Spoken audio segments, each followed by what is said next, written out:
আসসালামু আলাইকুম। আজকে আমি আলোচনা করব নিবন্ধন ডাইজেস্ট সম্পর্কে, টিউটর শিক্ষক ও প্রভাষক নিবন্ধন সম্পর্কে। এই বইটি হচ্ছে আপনার এই যে বর্তমান সময়ের সঙ্গে সামঞ্জস্যপূর্ণ একটি বই, অর্থাৎ একটা মডার্ন বই যে যে ফিচার দরকার হয় এই বইয়ের সেই ফিচারগুলো আছে। ওনারা যে বিষয়গুলো উল্লেখ করছেন সেগুলো আমি একটু বলি।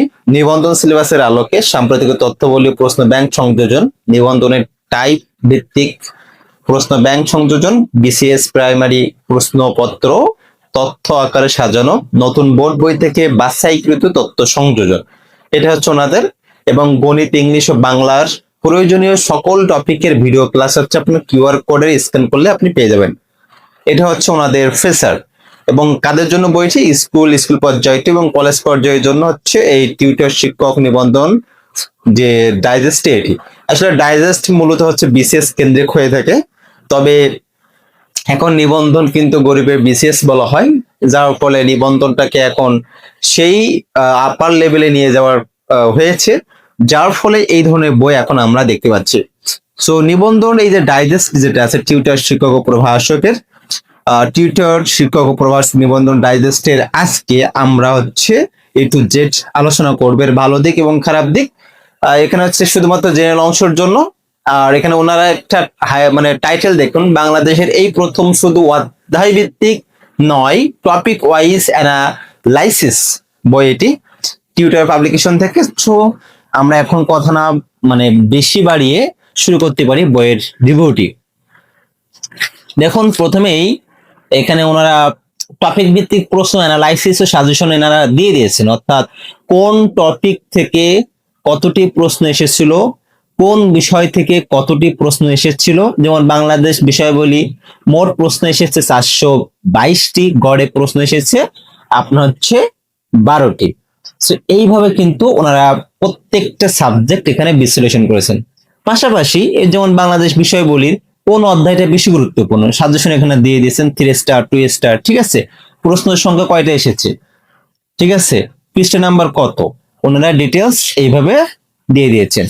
যদি আমরা আন্তর্জাতিক বিষয় বলি, সাধারণ বিজ্ঞান, সবগুলো বিষয় একই রকম করে ওনারা সাজিয়ে দিয়েছেন কয়টা প্রশ্ন এসেছে এ পর্যন্ত নিবন্ধনে, এবং আপনার 3 স্টার 2 স্টার 1 স্টার এবং নন স্টার কোনটা স্টার নাই, কম গুরুত্বপূর্ণ, সেগুলো ওনারা উল্লেখ করেছেন। অর্থাৎ এখানে অ্যানালিসিস করেছেন প্লাস সাজেশন।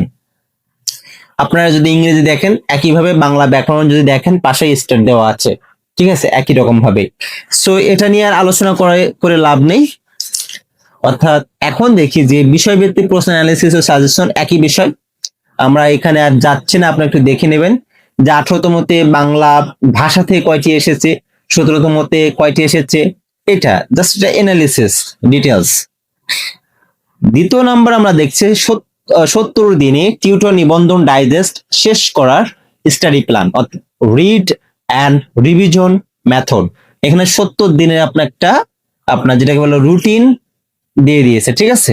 70 দিনে কোন দিন কোন টপিক থাকবে, ডে অনুযায়ী সেটা আপনাকে শেষ করতে হবে। জাস্ট এটা আপনার পড়ার জন্য সহযোগিতা শুরু।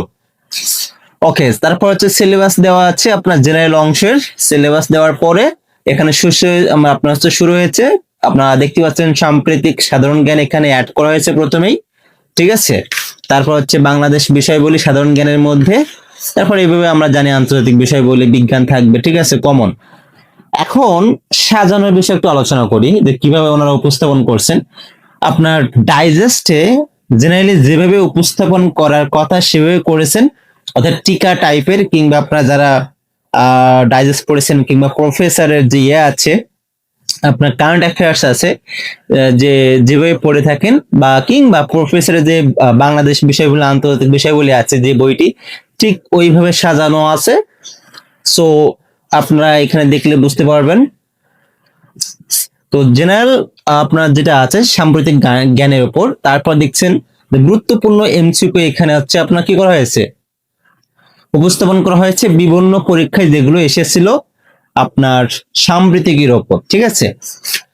সো এইভাবে আমরা দেখতে পাচ্ছি। সাম্প্রতিক যাওয়ার পরে আমরা যাব হচ্ছে বাংলাদেশ বিষয় বলি, যেমন আছে অধ্যায় 1। এখানে আপনারা দেখতে পাচ্ছেন যে নিবন্ধন থেকে আসা প্রশ্নগুলো এখানে ওনারা উল্লেখ করেছেন, প্লাস সেগুলো হচ্ছে বিশ্লেষণ করেছেন। ঠিক আছে, এখানে ব্যাখ্যা দেওয়া আছে। এই যেমন হচ্ছে 22তম 17তম কলেজ নিবন্ধনে 22 সালে এসেছিল, এই প্রশ্নটির বিশ্লেষণ ওনারা করে দিয়েছেন। ঠিক আছে, এইভাবে এখানে প্রথমে ওনারা হচ্ছে এই অধ্যায় থেকে নিবন্ধনের যে প্রশ্নগুলো এসেছে সেগুলো ওনারা উঠাইছেন, এবং পাশাপাশি যেগুলো গুরুত্বপূর্ণ মনে হয়েছে সেগুলোর ব্যাখ্যা ওনারা করে দিয়েছেন। ঠিক আছে, আচ্ছা, এর মধ্যে দেখুন বিসিএস এর কোশ্চেন আছে। এর মধ্যে আপনার অন্যান্য যে প্রাইমারি বা অন্যান্য প্রশ্নগুলো আছে যেগুলো খুবই গুরুত্বপূর্ণ। সো আপনারা একইভাবে দেখবেন যে ছিটমহল সম্পর্কে এখানে কিছু আপনার নিবন্ধনের প্রশ্ন এখানে উল্লেখ করা হয়েছে।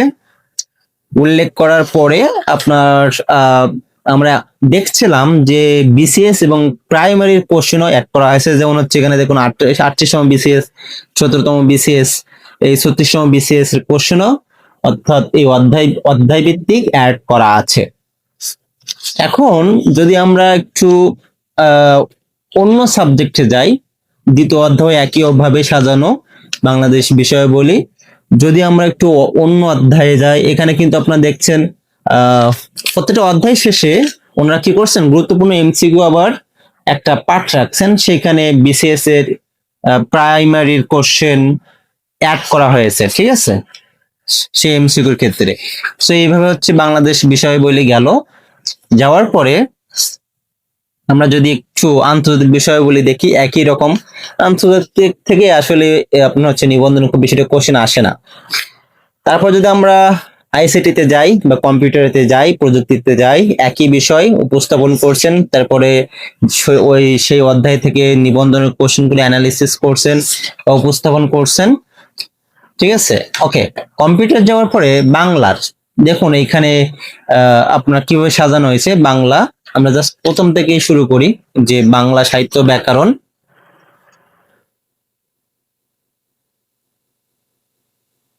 এখানে দেখুন প্রথমেই যে অধ্যায় শুরু হয়েছে সেই অধ্যায়ের প্রাইমারি কিছু আলোচনা হয়েছে, তারপর সংক্ষিপ্ত প্রশ্ন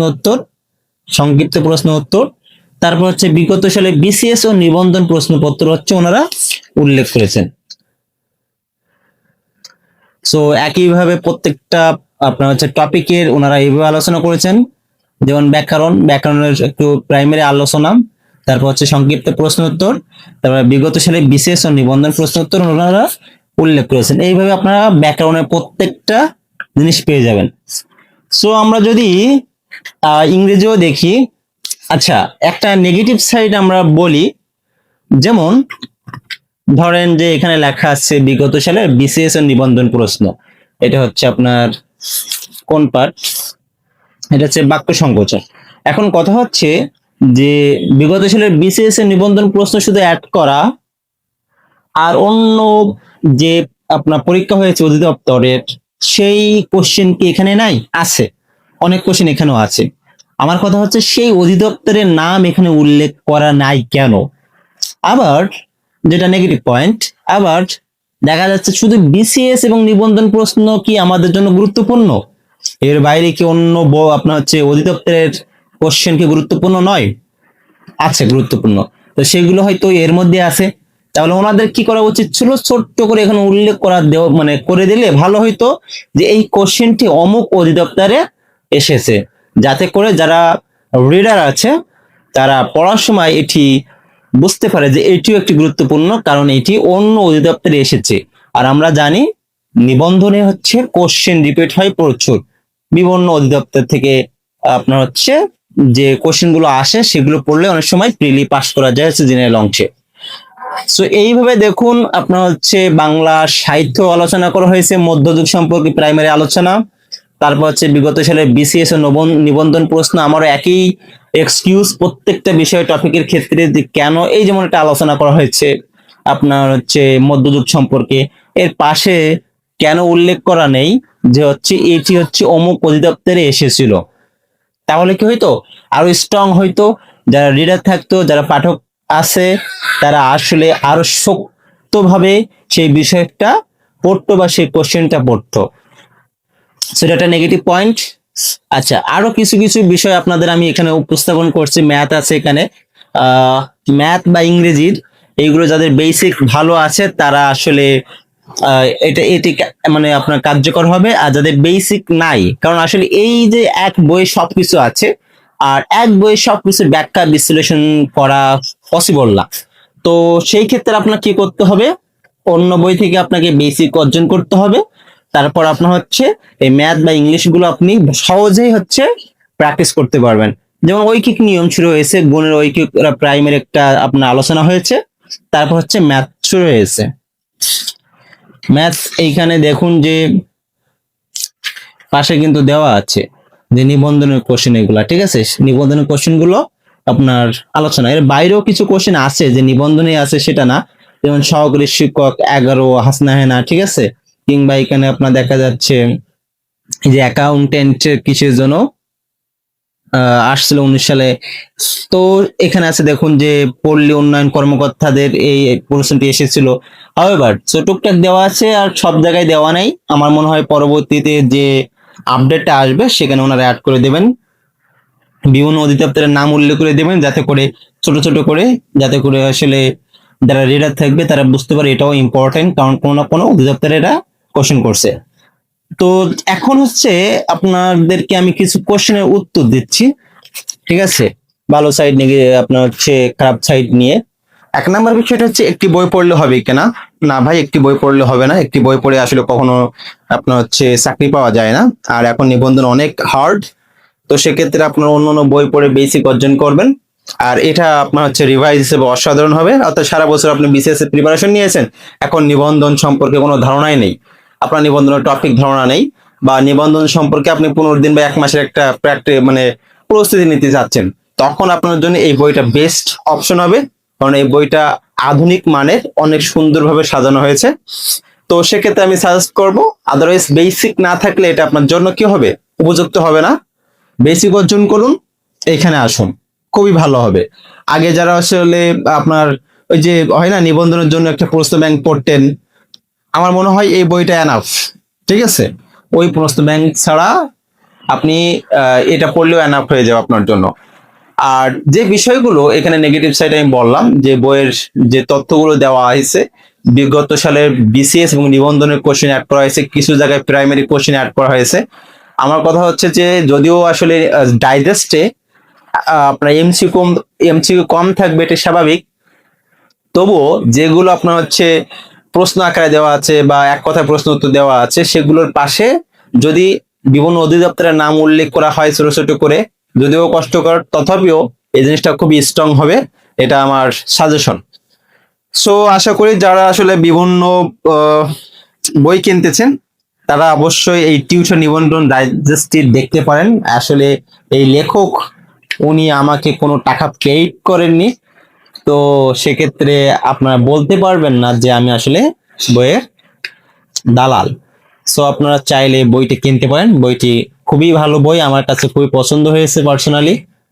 ঠিক আছে, সো আজ এ পর্যন্তই। কোনো কোশ্চেন থাকলে কমেন্ট বক্সে জানাতে পারেন। আসসালামু আলাইকুম রহমতুল্লাহি ওয়া বারাকাতুহু।